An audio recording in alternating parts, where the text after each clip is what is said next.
Ian Fleming, The Man Behind James Bond, by Andrew Lycett. Forward. I have been lucky to stumble across a 20th century icon whose turbulent and enthralling life was much more interesting than I or the general public ever envisaged. When I first encountered Ian Fleming's novels, in the early to mid-1960s, they were, like Beatles albums, part of a teenager's cultural rites of passage. Following the release of Dr. No, the first James Bond film in 1962, the suave secret agent portrayed on screen by Sean Connery became a worldwide popular hero. For a generation of schoolboys such as myself, Fleming's paperbacks, which proliferated in the film's wake, offered a potted guide to what we dimly perceived as sophisticated experience. Huddled under scratchy blankets in dormitories after lights out, our torches flickered and our eyes wearied as we eagerly participated in underwater battles in the Caribbean, or death-defying tangles with spies on the Orient Express, while our unfocused libidos were roused by steamy sexual couplings, the likes we could only dream of.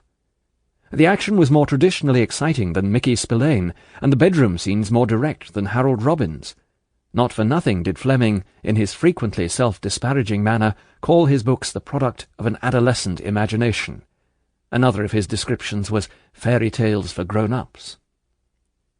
Returning to Ian Fleming's novels as an adult, I found them surprisingly enduring. They were a clever concoction, all right. Like a good salad dressing, they required the right ingredients, their author used to say. But what once had been sensational now seemed a natural part of the story, and what stayed in the mind was the ebullience of the writing, the freshness of the images, the thoroughness of the factual research, and the scope of the imaginative vision. Fleming was a much more engaging wordsmith than Sapper, and the purveyors of clubland heroes from a generation earlier, while few latter-day imitators have been able to match his innate style.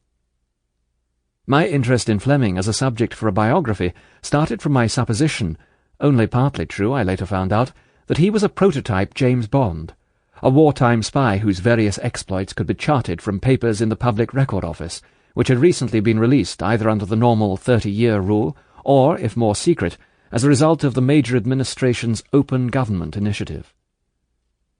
The existing literature did little to dispel this gung-ho impression.